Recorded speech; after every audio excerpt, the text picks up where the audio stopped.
Good morning. I wanted to share something that happened to me this morning that scared the poop out of me. But first, I just want to share why I'm trying to do more videos.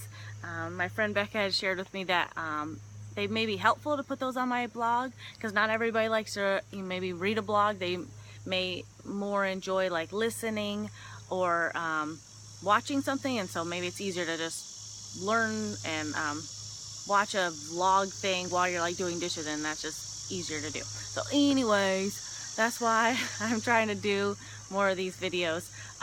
This morning I went for a walk, and that's something I'm trying to do more regularly. I'm trying to just take a mile walk up this hill that's by my house. It's mostly for my soul.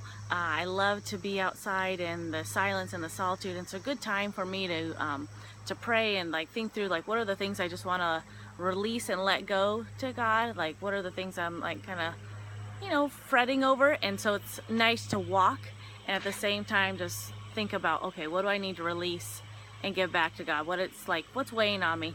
Anyway, so I'm going on this walk, and on the way back I see there's like this copperhead. It's like 10 feet in front of me, and I'm just like I stop because I don't know what to do. Like the snake's sitting there frozen, like with its head up, and I'm sitting there frozen. I'm like, I don't know what to do. There's a creepy snake and I don't know what to do.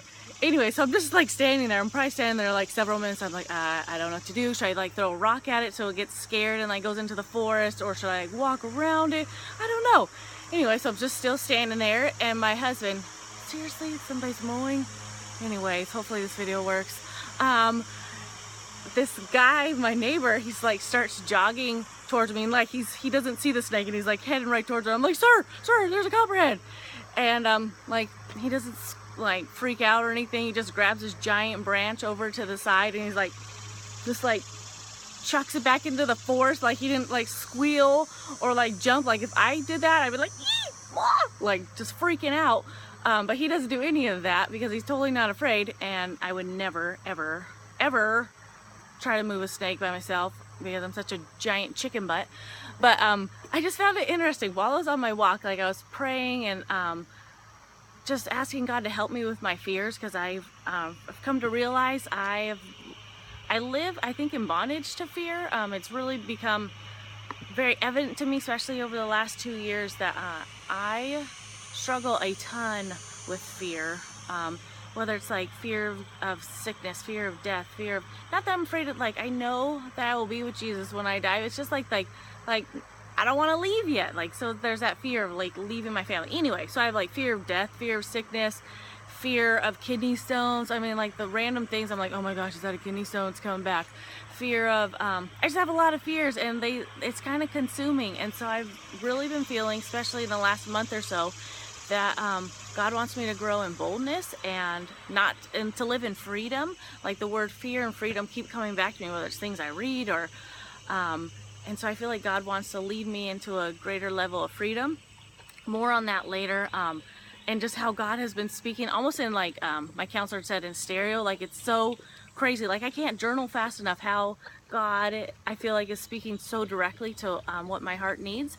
And on my blog there's a link if you want to check out the book that I've been reading that's like really helped me. It's helping me to develop like a conversational relationship with God, like ask him questions, wait in silence and see what he says. And I don't know, it's been really a cool journey just doing that. Anyway, so on my walk I'm just really feeling like, all right, I want to grow in freedom of fear.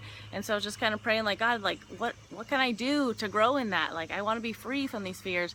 And so I really felt like being led to like he was leading me to look up all the verses on fear in my Bible and highlight all of them. And I had once heard, I think from author like Donald Miller in one of his books, that like the command do not be afraid is like in the Bible probably over 200 times. And I think it's just so cool how, like, why does God give that command so many times? Because he knows as humans we're prone to be paralyzed by fear and stuff.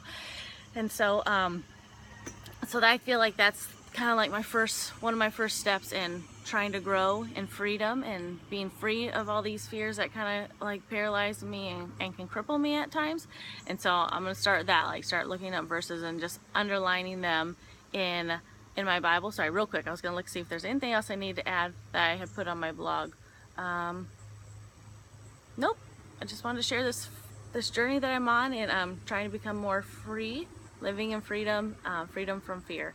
And so yeah, I'll share some more. Oh, one other thing, like I was just thinking, like as I was trying to do this blog, like my husband is my hero, because I'm like, I don't know how to get my picture to be on my blog, and then so he can somehow remotely he could see my screen and take control of my mouse. I'm like, technology is amazing, but my husband is even more amazing for being my technology hero. So more later.